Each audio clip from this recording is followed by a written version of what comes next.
dar um abraço das famílias da nossa Pacajus e dizer que sou eternamente grato pela nossa eleição para o Senado Federal. Marcos Paixão, tivemos assim, vou deixar os companheiros também conversando. Tudo bem? Nós tivemos uma entrevista. Alex Montenegro, FM Guarani, pode passar com a gente? Segunda-feira de negócios, CDL Pacajus, e hoje no encerramento tem a honra de receber aqui um dos maiores senadores do Brasil, inclusive cearense, senador José Pimentel. Que honra ele traz aqui a essa feira hoje, senador?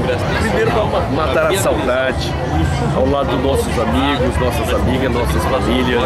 Estou aqui acompanhando o Honório Pinheiro, que é o presidente da federação, dos dirigentes lojistas do estado do Ceará, e também integra o movimento nacional dos lojistas brasileiros, o Freitas Cordeiro, que é o presidente da CDL de Fortaleza, ao lado da CDL aqui da nossa Pacajus. Estamos fazendo uma conversa sobre a atualização do teto de enquadramento das pequenas empresas que terminamos de aprovar no Senado Federal no último dia 5 de outubro, e até ao final deste mês a presidenta Dilma está sancionando essa importante lei que eleva o teto de enquadramento da pequena empresa de R$2.400.000 para R$3.600.000. Desta forma, os lojistas de Pacajus, a pequena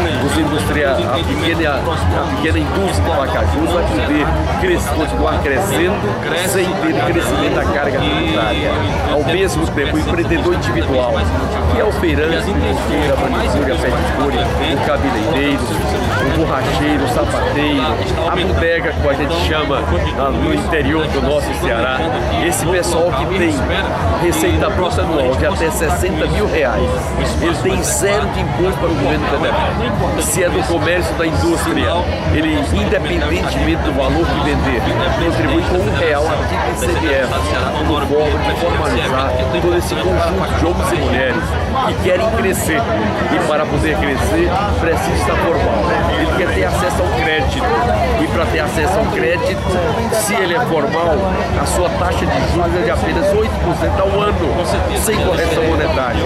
E ele quer também fidelizar o seu cliente, e para fidelizar precisa ter um local certo, está formal. Por isso é que o setor do micro e pequeno empresário, o setor do lojista pequeno está crescendo muito em Pacajus, no Ceará e no Brasil.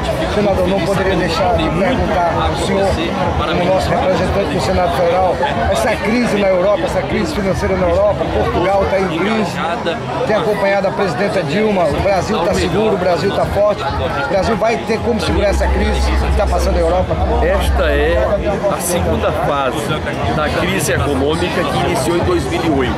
Essa crise inicia com a falência dos bancos privados e, em seguida, os Estados Unidos, a Espanha, Portugal, a Inglaterra, o mercado comum europeu comprou essas dívidas, que era privada, e passou a ser dívida pública. E agora os cofres públicos não têm condição de pagar essa dívida pública, porque ela já é superior à riqueza desses países. Se você vai para a Grécia, a sua dívida pública hoje é 2,5 vezes a riqueza daquele país. Se você vai para Portugal, é 110% da riqueza de Portugal, enquanto a dívida pública brasileira é de apenas 39% da riqueza brasileira, ou seja, menos da metade. Você vai para os Estados Unidos, que é a maior economia do planeta, a sua dívida pública hoje é 100% do seu patrimônio. Se eles quisessem pagar a dívida que eles têm para com os outros países e para com o mercado financeiro norte-americano, teria que vender todo o seu patrimônio para poder fazer frente. Já o Brasil, com o presidente Lula, ele alterou os fundamentos da economia, ele alterou toda a lógica que nós tínhamos antes de desenvolvimento, passou a estimular a micro e a pequena empresa, passou a estimular o consumo, passou a recuperar o poder de compra, a gerar emprego. Em 8 anos de governo, ele gerou 15 milhões e 800 mil novos empregos com carteira assinada sobre aquilo que ele encontrou em 2003. E é por isso que esse país hoje é objeto de muito investimento. E o Brasil, que em 2003 era a 13ª potência econômica do planeta, em 2010 já passou a ser a 7ª potência econômica do planeta, e o planejamento está sendo feito com a dedicação dos nossos empresários, dos trabalhadores, das nossas famílias. Em 2015 nós seremos a 5ª potência econômica do planeta, e é por isso que muitos estão investindo no Brasil e nós continuamos crescendo a nossa economia. Nesse 2011 vamos gerar no mínimo mais 2,5 milhões de empregos com carteira assinada, sobre o saldo que nós temos em dezembro de 2010, e o Brasil está preparado, os seus fundamentos econômicos são muito fortes para enfrentar essa segunda fase da crise. Senador, não poderia deixar de falar de um assunto que hoje toma conta do Estado do Ceará, a Copa do Mundo. O Estado do Ceará, o estádio Castelão, é o que está mais, as obras mais avançadas em todo o país. E para nossa sorte, para a alegria do povo cearense, a seleção brasileira terá 2 jogos, ou talvez 3, na Copa do Mundo. O que significa a Copa do Mundo para o Brasil e o que significa os jogos da seleção brasileira no Ceará? Para nós é muito importante, e para aqueles que trabalham, eles são premiados. Portanto, a Copa das Confederações, já em 2013, tem Fortaleza e o Ceará como uma das suas sedes. E isso só foi possível porque, primeiro, a Prefeitura de Fortaleza teve o cuidado de recuperar o PV, o Presidente Vargas, que antes era um estádio interditado, hoje é um estádio muito gostoso, muito estruturado. Ao mesmo tempo, ao longo desse período, teve todo o investimento na rede hoteleira, e nós temos uma das melhores redes hoteleiras do Brasil. Na questão da mobilidade urbana, Fortaleza, desde 2008, vem investindo forte na mobilidade urbana, com várias ruas já resolvidas, a exemplo da Bezerra de Menezes, em que está totalmente liberada, e outras muito adiantadas. E Fortaleza é a cidade da região Nordeste que mais cresce, que mais gera emprego em carteira formal e que tem mais micro e pequenas empresas formalizadas. Como premiação de tudo isso, em face dessa excelente gestão da cidade de Fortaleza, nós estamos recebendo 2 apresentações da seleção brasileira já na sua primeira e nas oitavas de final. Estamos entre as 3 cidades do Brasil onde teremos mais jogos da Copa do Mundo e das Confederações. Portanto, aqueles que trabalham são premiados. Senador, mais 2 perguntas para finalizar. Falando em Copa do Mundo, eu estava agora há pouco tempo olhando o site, fazendo uma pesquisa de reportagem, e uma declaração do presidente da FIFA, em que, segundo ele, em público, declarou que não reconhece o ministro dos esportes, Rolando Silva, agora como organizador da Copa do Mundo no Brasil. Como soube essa declaração do presidente da FIFA? A FIFA tem que compreender que o Brasil é uma democracia, é um Estado democrático de direito, é a 7ª potência econômica do planeta, e ele precisa respeitar o Brasil. Tem presidente, tem um Estado constituído, e nós não vamos aceitar que a ganância dos cartolas que fez na África do Sul venha fazer no Brasil. Se ele quer assim proceder, ele procure outro país, porque o Brasil é uma república, é uma nação, é um Estado democrático, não vai aceitar que cartola venha para cá dizer o que deve ser feito. Ele vai respeitar a legislação brasileira e ter uma presidente da República que tem a mesma postura.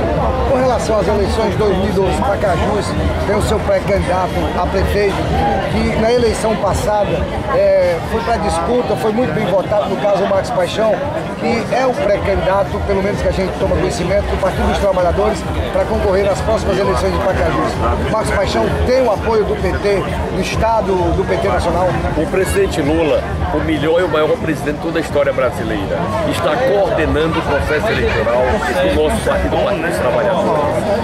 E ele tem tido de que naquela cidade estratégica, como é a cidade de Pacajus, para receber para participar desse bom momento que é o do crescimento econômico, é preciso que tenha candidato comprometido com esse projeto, que tenha clareza de que as famílias vivem no município, é ali que nós precisamos de saúde, de educação, de segurança pública, de cultura, de infraestrutura.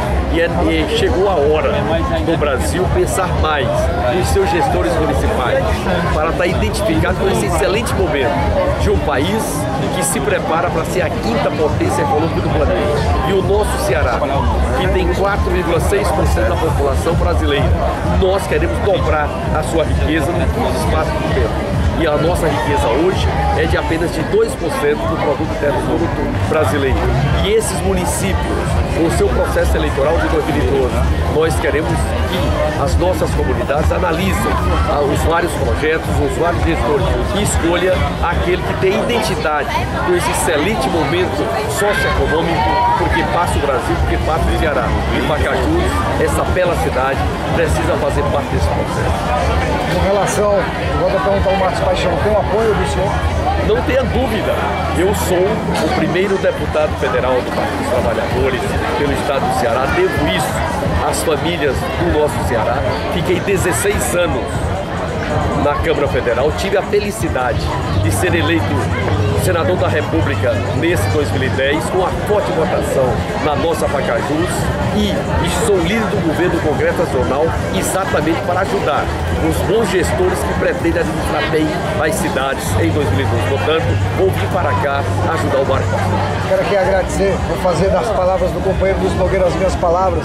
Eu acho que o Ceará, tenho certeza que o Ceará ganhou muito com a sua eleição para o Senado Federal. A gente tem acompanhado o trabalho do senhor, a seriedade em que o senhor faz da política para o povo brasileiro, especialmente para o nosso povo cearense. Eu sempre digo no meu programa de rádio, no FM Guarani, que a gente tem o orgulho de ter políticos aqui no Ceará, representando bem o nosso estado de Ceará, que não estão envolvidos em denúncias de desvio de dinheiro lá em Brasília. E para a gente é um orgulho, eu sempre digo, todo político é isso, não. Tem político sério, o problema não está nos partidos nem na política, o problema está em algumas pessoas que se infiltram e querem se beneficiar da política. Então, agradecer a sua participação no nosso programa, a gentileza de nos atender e desejar boa sorte para o senhor e que continue trabalhando para o nosso Ceará e para o nosso Brasil.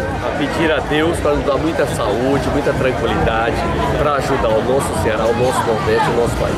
Muito obrigado.